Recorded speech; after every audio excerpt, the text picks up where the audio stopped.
Hare Krishna.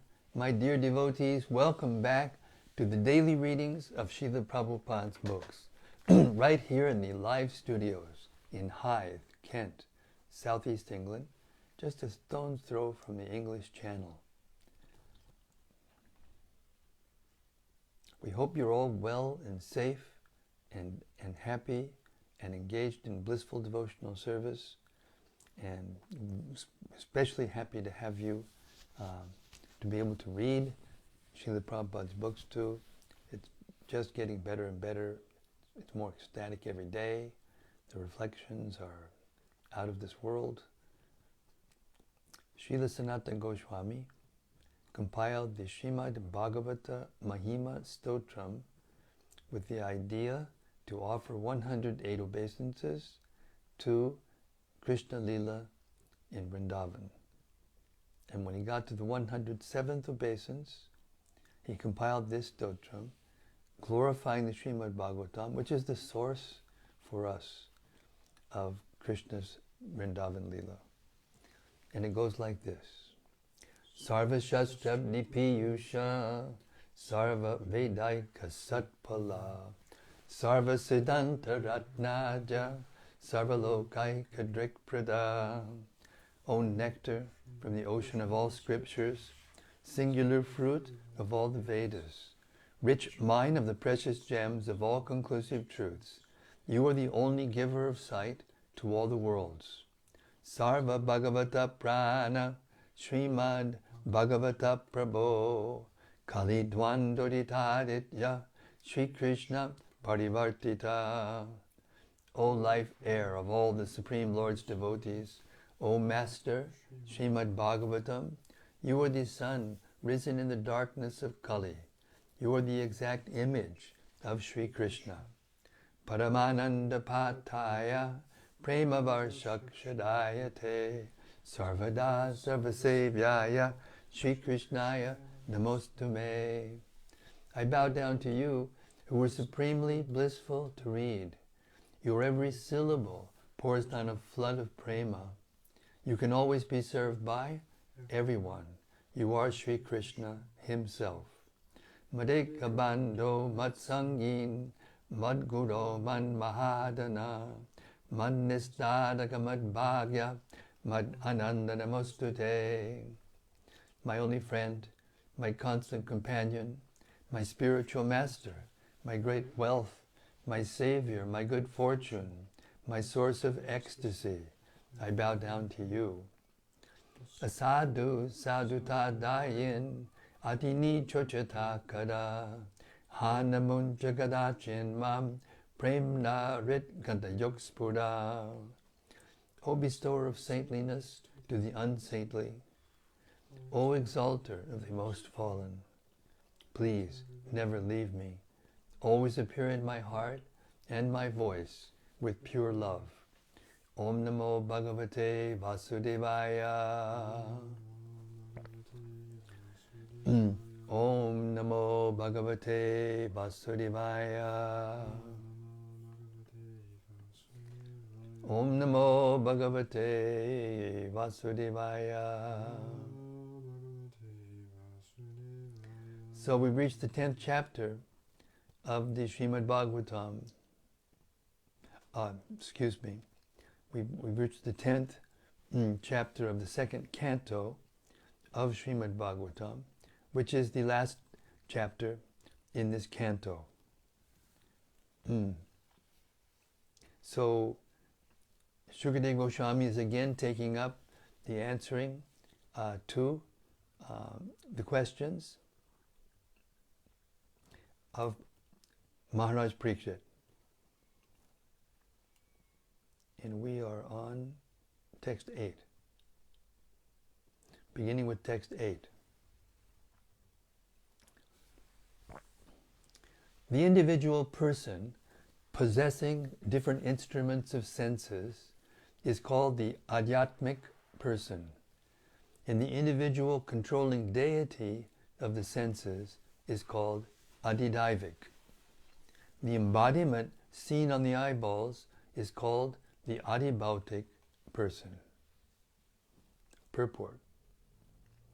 The supreme controlling summum bonum is the personality of Godhead in his plenary portion of Paramatma, or the Supersoul manifestation. In the Bhagavad Gita 10:42 it is said, Atava bahunaitena kim gyatena tavarjana vishtabhyahamidam kritsnam ekanksena stito jagat. All the controlling deities like Vishnu, Brahma, and Shiva are different manifestations of the Paramatma feature of the Supreme Personality of Godhead, Sri Krishna, who exhibits himself in such manners by entering into each and every universe generated from him. But still, apparently, there are divisions of the controller and controlled. For example, in the food controlling department, the controller of food is a person made of the same ingredients as the person who is controlled. Similarly, each and every individual in the material world is controlled by the higher demigods. For example, we have our senses, but the senses are controlled by superior controlling deities. We cannot see without light, and the supreme controller of light is the sun. The sun god is in the sun planet, and we, the individual human beings, or any other being on this planet, are all controlled by the sun god as far as our eyes are concerned. Similarly, all the senses we have are controlled by the superior demigods, who are also as much living entities as we are. But one is empowered while the other is controlled. The controlled living entity is called the Adhyatmic person, and the controller is called the Adhidaivic person. All these positions in the material world are due to different fruitive activities. Any individual living being can become the sun god, or even Brahma, or any other god in the upper planetary system by a higher grade of pious work, and similarly, one becomes controlled by the higher demigods by lower grades of fruitive activities. So every individual living entity is subject to the supreme control of the Paramatma, who puts everyone in different positions of the controller and the controlled. That which distinguishes the controller and controlled, that is, the material body, is called the Adhibhauta Purusha. The body is sometimes called Purusha, as confirmed in the Vedas in the following hymn, Sava Esha Purushona Rasamaya. This body is called the Anarasa embodiment. This body depends on food. The living entity which is embodied does not eat anything. However, the living entity which is embodied does not eat anything, however, because the owner is spirit in essence. The material body requires replacement of matter because of the wearing and tearing of the mechanical body. Therefore, the distinction between the individual living entity and controlling planetary deities is in the Anarasamaya body. The sun may have a gigantic body, and the man may have a smaller body, but all these visible bodies are made of matter. Nonetheless, the sun god and the individual person, who are related as the controller and the controlled, are equivalent spiritual parts and parcels of the Supreme Being. And it is the Supreme Being who places different parts and parcels in different positions. And thus, the conclusion is that the Supreme Person is the shelter of all. Srila Prabhupada Ki Jai. Text 9. All three of the above mentioned stages of different living entities are interdependent. In the absence of one, another is not understood. But the Supreme Being, as the shelter of the shelter, sees every one of them and is independent of all. Therefore, he is the supreme shelter. Purport. There are innumerable living entities, one dependent on the other in the relationship of the controlled and the controller. But without the medium of perception, no one can know or understand who is the controlled and who is the controller. For example, the sun controls the power of our vision. We can see the sun because the sun has its body, and the sunlight is useful only because we have eyes.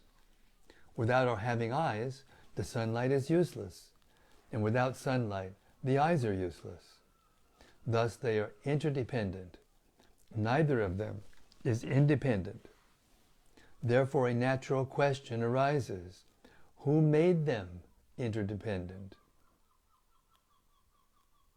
The one who has made such a relationship of interdependence must be ultimately, completely independent. As stated in the beginning of the Śrīmad-Bhāgavatam, the ultimate source of all interdependent objects is the completely independent subject. This ultimate source of all interdependence is the Supreme Truth, or Paramatma, the Super Soul, who is not dependent on anything else. He is Shvashvaya Shvaya, dependent only on himself, and thus he is the supreme shelter of everything. Still, Paramatma and Brahman are subordinate to Bhagavan because Bhagavan is Purushottama, or the super person, the source of both the super soul and Brahman. In the Bhagavad Gita 15:18, Lord Krishna says that he is the Purushottama and the source of everything, and thus it is concluded that Sri Krishna is the ultimate source and shelter of all entities, including the super soul and the supreme Brahman. Even accepting that there is no difference between the super soul and the individual soul is dependent on the super soul for being liberated from the illusion of the material energy. The individual is under the clutches of the illusory energy, and therefore, although qualitatively one with the super soul, he is under the illusion of identifying himself with matter. And to get out of this illusory conception of factual life, the individual soul has to depend on the super soul to be recognized as one with him. In that sense, also, the super soul is the supreme shelter, and there is no doubt about it.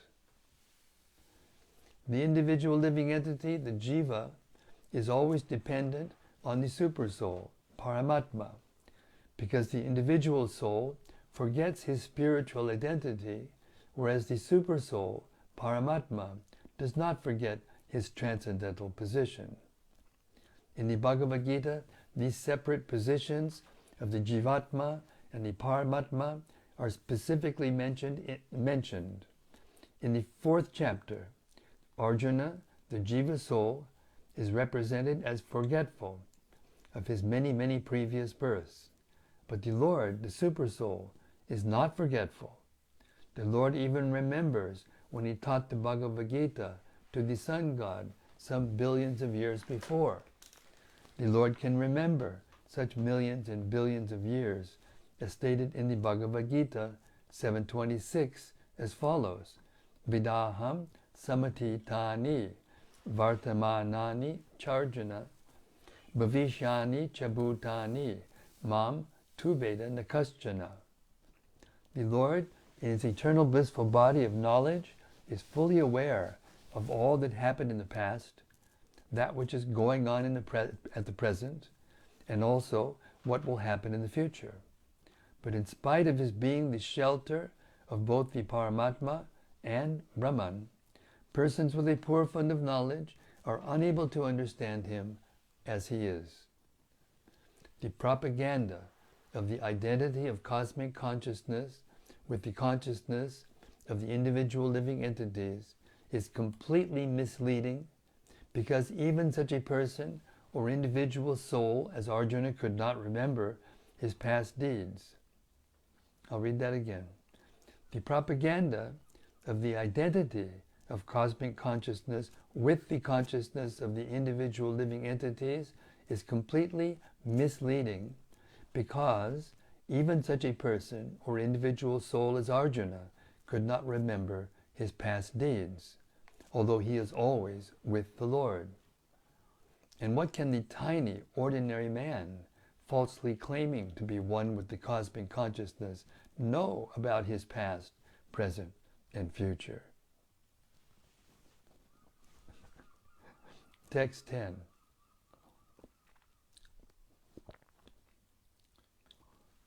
After separating the different universes, the gigantic universal form of the Lord, Mahavishnu, which came out of the causal ocean, the place of appearance for the first Purusha avatar, entered into each of the separate universes, desiring to lie on the created transcendental water, Garbhodaka. Purport.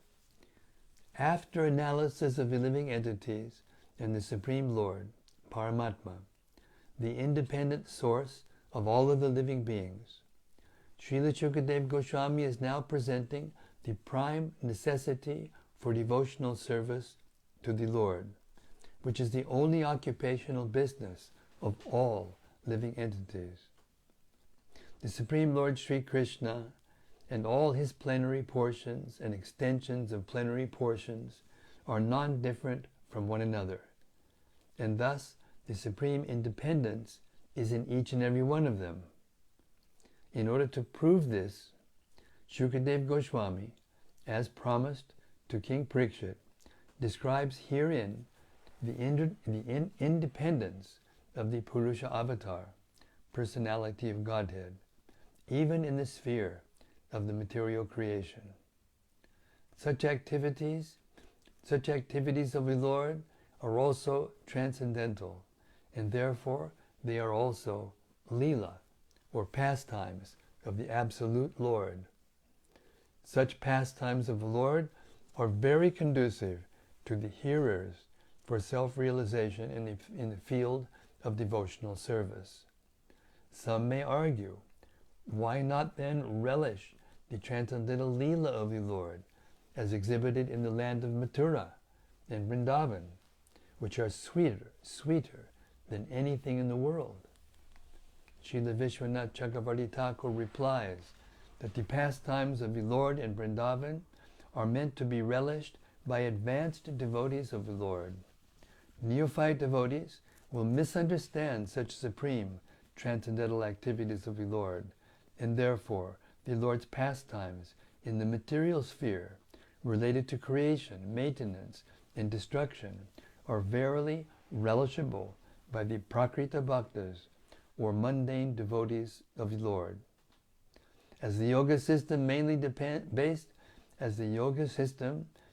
based on bodily exercises is meant for the person who is too much attached to the bodily conception of existence, similarly, the Lord's pastimes related to the creation and destruction of the material world are for those who are too materially attached. For such mundane creatures, the functions of the body and the functions of the cosmic world through physical laws in relationship with the Lord are also therefore included in understanding of the lawmaker, the Supreme Personality of Godhead.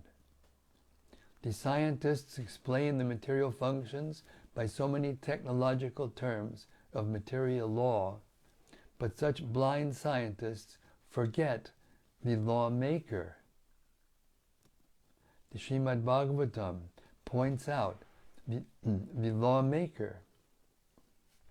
One should not be amazed by the mechanical arrangement of the complicated engine or dynamo, but one should praise the engineer who creates such a wonderful working machine. That is the difference between the devotee and the non-devotee. Devotees are always full with praising the Lord. Devotees are always full with praising the Lord, who directs the physical laws.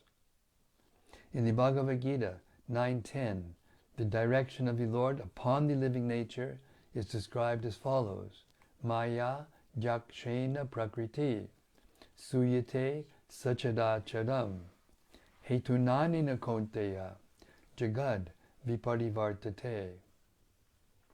The material nature, full of physical laws, is one of my different energies. Therefore, it is neither independent nor blind.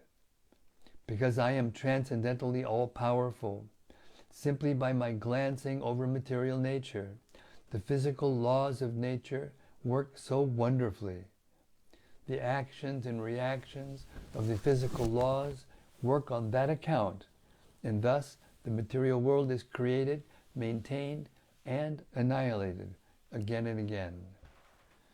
Men with a poor fund of knowledge, however, become astonished by studying the physical laws, both within the construction of the individual body and within the cosmic manifestation, and foolishly they decry the existence of God, taking it for granted that the physical laws are independent, without any metaphysical control.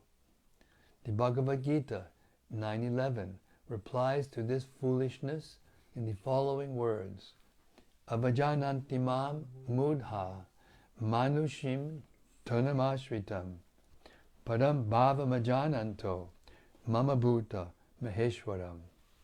The foolish men, mudhas, do not know the personality of Godhead in his eternal form of bliss and knowledge. The foolish man thinks of the transcendental body of the Lord as something like his own, and therefore he cannot think of the unlimited controlling power of the Lord, who is not visible in the acting of the physical laws. The Lord is, however, visible to the naked eyes of people in general when he descends by his own personal potency. Lord Krishna incarnated himself as he is and played very wonderful parts as the Lord himself. And the Bhagavad Gita concerns such wonderful actions and knowledge. Yet foolish men will not accept Lord Krishna as the Supreme Lord. Generally, they consider the infinitesimal and infinite features of the Lord because they themselves are unable to become either infinitesimal or the infinite. I'll read that again.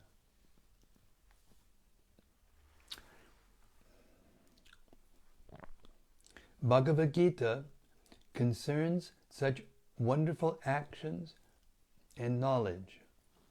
Yet foolish men will not accept Lord Krishna as the Supreme Lord. Generally, they consider the infinitesimal and infinite features of the Lord because they themselves are unable to become either the infinitesimal or the infinite. But one should know that the infinite and the infinitesimal sizes of the Lord are not his highest glories. The most wonderful manifestation of the Lord's power is exhibited when the infinite Lord becomes visible to our eyes as one of us. Yet his activities are different from those of the finite beings. Lifting a mountain at the age of 7 years and marrying 16,000 wives in the prime of his youth are some of the examples of his infinite energy. But the mudhas, after seeing them or hearing about them, decry them as legendary and take the Lord as one of them. They cannot understand that the Lord Sri Krishna, although in the form of a human being, by his own potency, is still the Supreme Lord with full potency as the Supreme Controller. When, however, the mudhas give submissive oral reception to the messages of the Lord in the Srimad-Bhagavad Gita or the Śrīmad-Bhāgavatam, transmitted through the channel of disciplic succession, such mudhas also become devotees of the Lord by the grace of his pure devotees. And for this reason only, in both the Bhagavad Gita and the Śrīmad-Bhāgavatam, the pastimes of the Lord in the material world are delineated for the benefit of those men with a poor fund of knowledge. Srila Prabhupada ki jai. Text 11.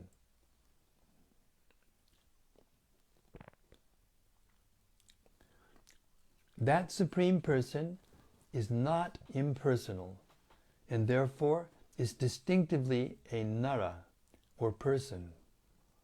Therefore, the transcendental water created from the Supreme Nara is known as Nara, and because he lies down on that water, he is known as Narayana. Text 12. One should definitely know that all material ingredients, activities, time, and modes, and the living entities who are meant to enjoy them all, exist by his mercy only. And as soon as he does not care for them, everything becomes non-existent. Purport. The living entities are the enjoyers of the material ingredients, time, modes, etc., because they want to lord it over the material nature. The Lord is the supreme enjoyer, and the living entities are meant to assist the Lord in his enjoyment and thus participate in the transcendental enjoyment of everyone. The enjoyer and the enjoyed both participate in enjoyment, but deluded by the illusory energy, the living entities want to become the enjoyer like the Lord, although they are not meant for such enjoyment. The jivas, the living entities, are mentioned in the Bhagavad Gita as the Lord's superior nature, or para prakriti, and so also it is mentioned in the Vishnu Purāṇa. Therefore, the living entities are never the Purushas or the factual enjoyers. As such, the spirit of enjoyment by the living entity in the material world is false. In the spiritual world, the living entities are pure in nature, and therefore they are associates in the enjoyment of the Supreme Lord. In the material world, the spirit of enjoyment of the living entities, by dint of their own actions, karma, gradually fades by the laws of nature, and thus the illusory energy dictates in the ears of the conditioned souls that they should become one with the Lord. This is the last snare of the illusory energy. When the last illusion is also cleared off by the mercy of the Lord, the living entity becomes reinstated in his original position and thus becomes actually liberated. For this attainment of liberation from the material clutches, the Lord creates the material world, maintains it for some time, 1,000 years of his measurement, as stated in the previous verse, and then again annihilates it by his will. The living entities are therefore completely dependent on the mercy of the Lord, and all their so-called enjoyments by scientific improvement are crushed into dust when the Lord desires. Text 13.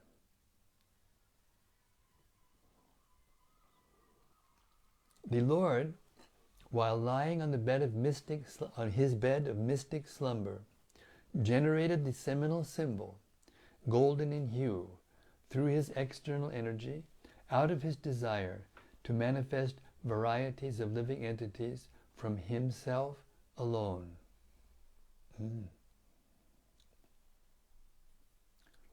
Purport.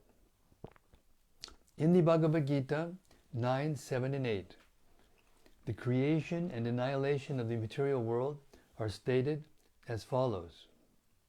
Sarva bhutani kaunteya prakriting yanti mamikam kalpak chaye punastani kalpado visrijamyaham. Prakritim swam abhastabhya visrijami punah panaha. Bhuttagramamimam kritsnam avasham prakriter vishat.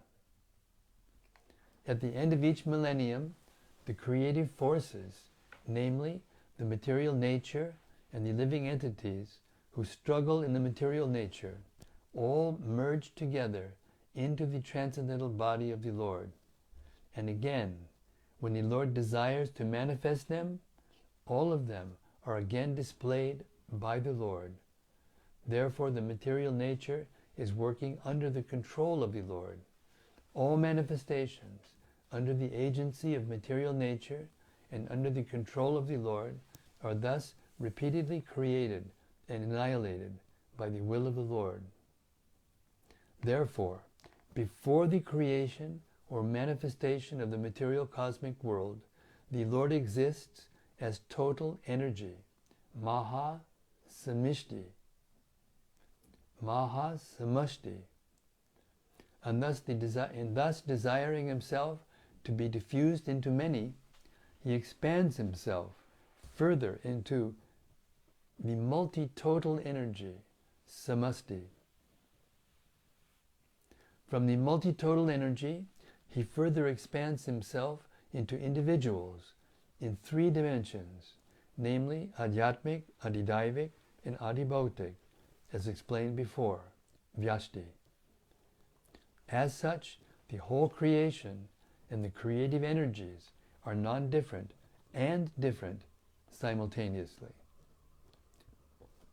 Because everything is an emanation from him, the Mahavishnu or Mahasamashti, nothing of the cosmic energies is different from him. But all such expanded energies have specific functions and display as designed by the Lord, and therefore they are simultaneously different from the Lord. The living entities are also similar energy, marginal potency of the Lord, and thus they are simultaneously one with and different from him. At the stage of non-manifestation, the living energies remain potent in the Lord, and when they are let loose in the cosmic manifestation, they are exhibited differently in terms of different desires under the modes of nature. Such differential manifestations of the living energies are conditional states of the living entities. The liberated living entities, however, in the Sanatan, eternal manifestation, are unconditionally surrendered souls, and therefore they are not subject to the conditions of creation and annihilation. So this creation takes place by the glance of the Lord from his bedstead of mystic slumber. And thus all the universes and the Lord of the universe, Brahma, are again and again manifested and annihilated. Text 14.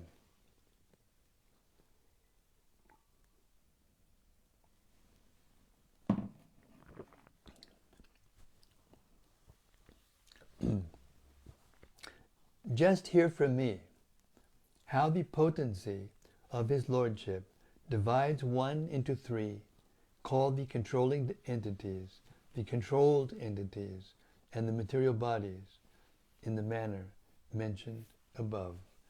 And believe it or not, it's almost 8 o'clock.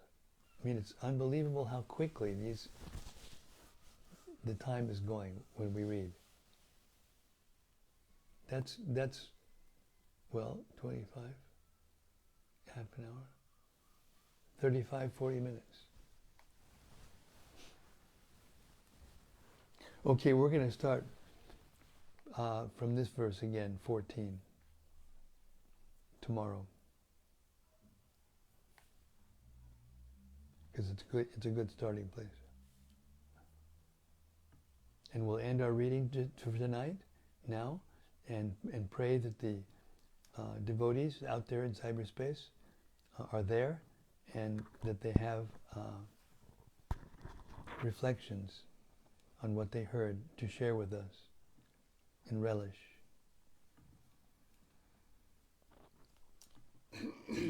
Hare Krishna. First is from Gopakanya Devi Dasi. Yes, Gopakanya Devi Dasi. She says, Hare Krishna, dear Maharaj, and all assembled devotees. All glories to Srila Prabhupada.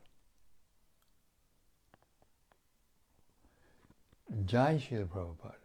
His divine grace, ki jai. Sri Devi Dasi says, Hare Krishna, Maharaj. Jai Sudevi Dasi, my dear God sister over there in Florida. Hare Krishna. And from Rati Manjari. Hey Rati, Hare Krishna. Jai Guru Maharaj, the best hour of the best day of the week. Thank you for staying true to your vow. Hare Krishna, thank you so much. And thank you for sending me all those videos of the President's Day Kirtan, the Maha Kirtan in Amsterdam. It was really ecstatic. Hare Krishna. And from Bhakti Noel. Yes, Bhakti Noel. Hare Krishna, dear Maharaj. Hare Krishna. And Bhakta Christopher. Yes, Bhakti Christopher. Hare Krishna, Guru Maharaj, and assembled devotees. Please accept my humble obeisances. All glories to Srila Prabhupada. Jai, glory to Prabhupada.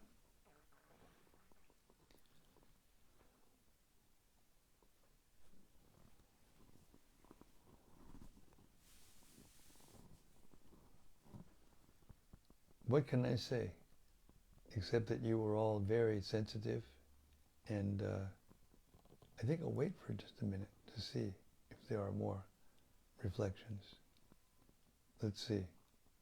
Hare Krishna. Hare Krishna, Krishna, Krishna, Hare Hare, Hare Rama, Hare Rama, Rama Rama, Hare Hare,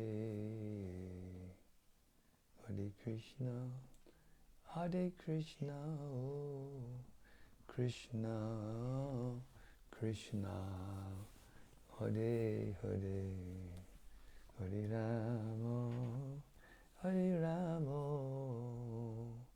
Rama Rama, Hare Hare. Well, this is very unusual, but we'll take it as Krishna's mercy. And Śrīmad-Bhāgavatam ki jai, Samaveda Bhaktavinda ki jai, Gaur Premanandi Hari Hari Bo. See you tomorrow night. Same time, same place, same topic. As soon as we hear one more reflection from Rati Manjari. I mean, it seems like she's writing something, but she wrote, Dear Guru Maharaj, please accept my humble obeisances. Yeah, that means she's writing something. That's what I thought. That's why I was chanting, waiting for it to come. Hare Krishna, Hare Krishna, Krishna Krishna, Hare Hare, Hare Rama, Hare Rama, Rama Rama, Hare Hare, Hare Krishna. In the meantime, we have something from Daityari Hari. Daitya Hari Hari. Boy, we're fortunate to have him on board, huh? He says, Hare Krishna Maharaj, thanks for tonight's reading. Nice to hear the point tonight that even the mudhas can become devotees of the Lord when they give submissive oral reception to the messages of the Bhagavad Gita and Bhagavatam through the disciplic succession by the mercy of the pure devotees. I have heard it said that Krishna entirely gives his power of attorney to distribute his mercy to his pure devotees. Yes, that's why the devotees who have dedicated their lives to preaching and to bringing others to the lotus feet of the Lord are very dear to the Lord, because the Lord wants that. But the Lord will not interfere with the independent choice of the living being. Just like at the end of the Gita, he told Arjuna, have you heard with an attentive mind? And now you decide what you do. He never forces the conditioned soul, but he empowers his devotees to be the ones to give a little impetus. As Prabhupada used to say, give the sauce, you know, the instructions, which sometimes are strong, to the living entities, to wake them up to the fact that they're actually in illusion and they're not actually living a real life, eternal life.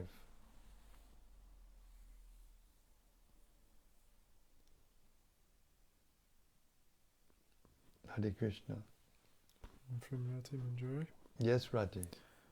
I was smiling at Srila Prabhupada's phrasing about the mechanics of the material body. Yeah. How it needs to be repaired all the time. So graphic. Yes. And that the living being does not actually need to eat anything. Quite sobering. Yeah. Prabhupada used to say, don't bother trying to understand who is God unless you have some idea of who you are. And this is what that implies. The quote that you gave. It implies we have to actually have knowledge of who we are, how we're not the body, how we're not actually dependent on the material energy. It's not just how dream thought. It's reality, and we can see it playing out before our eyes if we are in knowledge. And we can't have that knowledge or that vision unless we hear, as Prabhupada was saying, and as the devotees are also reflecting upon, unless we hear submissively the Bhagavad Gita and the Śrīmad-Bhāgavatam, because these are the basic, especially the Gita is the basic knowledge of the spiritual science.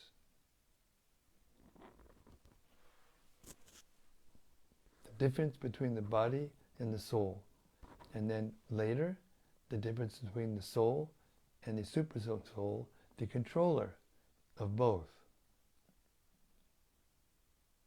This has to be understood by contemplation on the words of the Bhagavad Gita and the Śrīmad-Bhāgavatam, and the application of the knowledge to our own selves, to our own senses and minds and consciousness.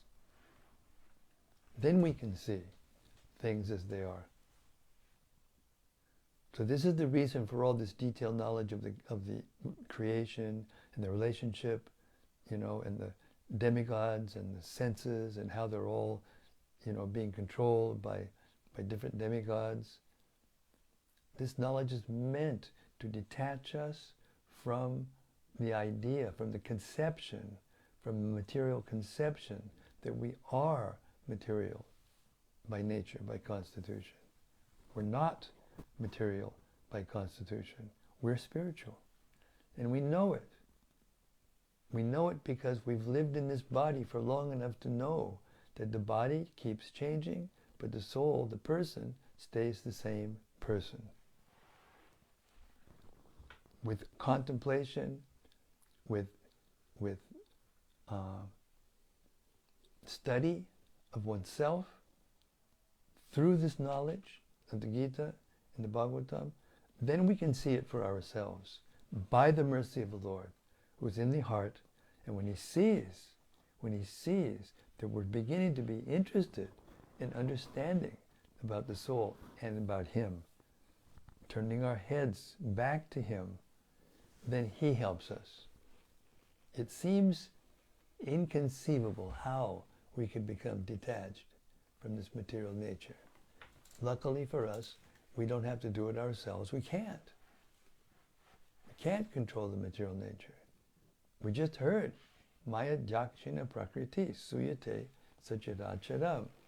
The Lord is controlling the material energy, and then the material energy in turn is controlling us. That's the basic situation that we have to be able to conceive of, first of all, and then accept, second of all, and then embrace, third of all, and then practically apply in our daily life as we act like a soul. And how do you act like a soul? By performing pure, loving, devotional service to Krishna. That's what we're meant to do. That's who we are in the ultimate sense. Hare Krishna. Sorry, I got carried away there. One more from Rati Manjari. Yes, Rati. Interesting also how we can become associates of the Lord and be part of His enjoyment. I suddenly thought the word associates in terms of business associates, how they cooperate in a company, for example. Of course, devotees see themselves as servants of the Lord, but still we get to be His associates also, cooperating in His business, His Leela. Yeah, well, it's not actually a business, but I get your point. It's a good analogy. It's a good point. But he doesn't do business, and his associates, they don't. It's not the same relationship. They just play. They just play and have fun. We're always looking to have fun, but we have this material body that has to be lugged around and maintained, you know. But in the spiritual world, there is no, you know, struggling to maintain the body and soul together, because everything is purely spiritual. The body is purely spiritual. No difference between the mind and the body and the senses in the spiritual world. It's all the same. Satchidananda, eternity, knowledge, and bliss. These are the energies that make up the forms of the material, of the spiritual world. Here it's the modes of nature combined with the soul. But there is the spiritual, internal spiritual energy, eternity, knowledge, and bliss that make up everything. And therefore, we can live eternally without fear.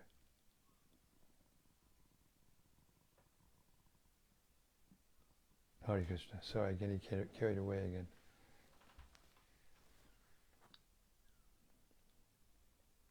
Try it again. Śrīmad-Bhāgavatam ki jai. Samaveta Bhakta Vrinda ki jai. Gaur Premanandi Hari Hari Bol. See you tomorrow night, same time, same place, same topic, as Shukadeva Goswami continues to answer the profound questions of Maharaj Parikshit and teach us all about Lord Sri Krishna and his relationship with this material world. See you tomorrow. Hare Krishna.